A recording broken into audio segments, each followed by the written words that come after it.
Hello students, आप सभी का हमारे यूट्यूब चैनल में स्वागत है।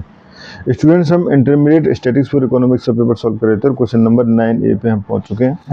क्वेश्चन नंबर 9A आपको आपकी स्क्रीन पे शो हो रहा होगा। ऑब्वियसली क्वालिटी ऑफ पेपर जो थोड़ी वीक है, थोड़ी क्या बहुत ज़्यादा वीक है, ठीक है, क्योंकि पेपर की क्वालिटी इस तरह से थी हमारे पास। तो देखो, हमारे पास क्वेश्चन नंबर 9A में गिवन क्या है। गिवन है हमें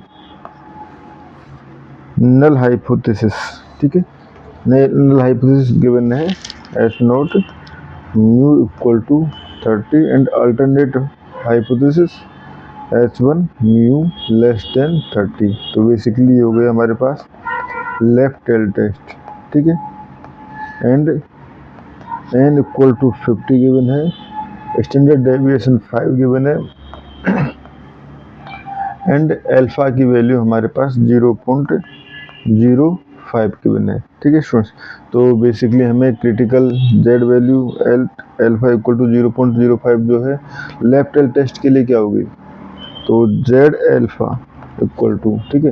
तो ये हमारे पास क्वेश्चन में ऑब्वियसली गिवन नहीं है, ठीक है। तो नहीं गिवन है तो कुछ स्टैंडर्ड आपको याद रखनी, जैसे 0.05 पे हो गया, 0.1 पे हो गया, ठीक है। ये कुछ ऐसी टेस्ट वैल्यूज है जो याद रखनी है। तो इसकी वैल्यू होगी -1.645, ठीक है। वैसे जेड अल्फा की वैल्यू जो होती है 1.645 होगी, बट लेफ्ट टेल टेस्ट है इसलिए माइनस का टेस्ट हो जाएगा, ठीक है। अब हम क्रिटिकल रीजन निकालते हैं, ठीक है। तो क्रिटिकल रीजन निकालने के लिए देखो पहले हमें जेड में कन्वर्ट करना पड़ेगा, ठीक है। और हम रिजेक्ट कब करेंगे, वी विल रिजेक्ट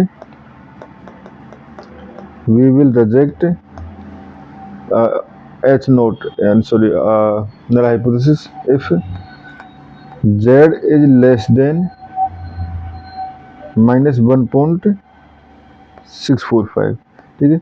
अगर ये हमारे पास लेस देन हो तो हम उस कंडीशन में रिजेक्ट करेंगे, ठीक है। तो पहले एक्स को कन्वर्ट करते हैं जेड में, तो कन्वर्ट टू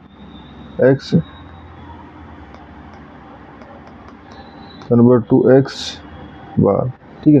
तो देखो एक्स बार माइनस म्यू 30 अपॉन, क्योंकि हमारे पास यहाँ पे जेड की वैल्यू हमें एक तरह से पता है, और ये हो गया हमारे पास अपॉन ये हो जाएगा, ठीक है।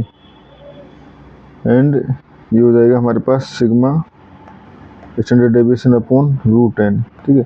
तो यहाँ से एक्स बार -30 अपॉन ये हो जाएगा 5 अपॉन √30, ठीक है।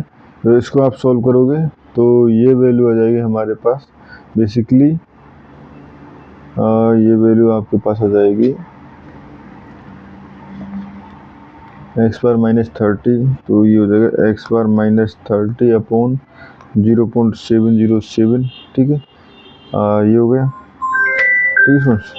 तो यहाँ से हम और ये रिजेक्ट करेंगे, हम वी विल रिजेक्ट अगर ये लेस देन हो हमारे पास -1.645 से, तो यहाँ से मैं एक्स बार की वैल्यू इधर मल्टीप्लाई कर देंगे, तो ये हो जाएगा एक्स बार लेस देन 30 माइनस, इससे मल्टीप्लाई होकर हो जाएगा ये 1.6163, ठीक है। तो एक्स बार लेस देन 28.84, ठीक है।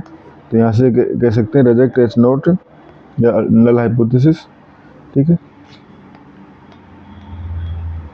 Reject null hypothesis if X bar is less than 28.84, ठीक है स्टूडेंट्स। और इस क्वेश्चन में मैं इतना ही करना था। Thank you.